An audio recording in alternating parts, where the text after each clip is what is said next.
What's going on, guys? Joby here, bringing you another best class setup video, and today we're going to be taking a look at the best class for the Vector CRB. So to start with, for the gun, it is fully automatic and it has the 45 ACP rounds, providing highest damage in its class with increased wall penetration. So technically, what this means is since it's got the 45 ACP rounds, the Vector is the highest damage submachine gun in Call of Duty Ghosts, but it's also easier to shoot through walls.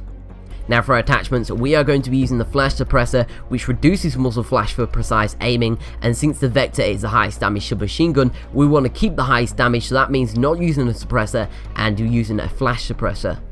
Now for our second attachment, we are going to be using extended mags for 50% more ammunition in each magazine. Now this is really good because since we've got a submachine gun, we're going to be running around quite a lot, getting into the enemy spawn, so extended mags will make sure that we can kill multiple enemies without needing to reload. Now we're not going to be using any secondary or lethal, but we are going to be using a tactical grenade, and we're going to be using the concussion, which temporarily distorts and slows down enemies. Now this is really good if we want to check a room, see if there's any campers in there, or if a guy's running away and we want to get that easy kill, we can chuck a concussion grenade at him to slow him down so we can get the easy kill. Now as for our perks, and we're going to be using ready up for our first perk, which makes it so our weapon is ready up faster after sprinting, and since we've got a submachine gun, we're going to be running around quite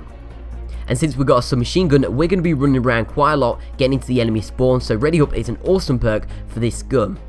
Now as for our second perk, we're going to be using steady aim, which increases hip fire accuracy by 30%, and since we're using a submachine gun, we're going to obviously once again get into the enemy spawn, so we're going to be hip firing quite a lot, so steady aim is going to help us reduce the hip fire spread.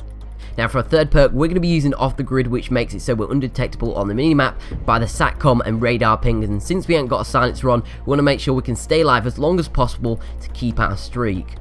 Now for our fourth perk, we're going to be using Scavenger, resupply ammo from dead players. Now for our last perk, we're going to be using Ping, which makes it so when we kill an enemy, the perk activates a sonar radar, revealing other nearby enemies on the minimap, unless they're using the off the grid perk. And since we're going to be in the enemy spawn, we want to make sure that we know where the enemies are to get those easy kills, so that's why we're using Ping for our fifth perk.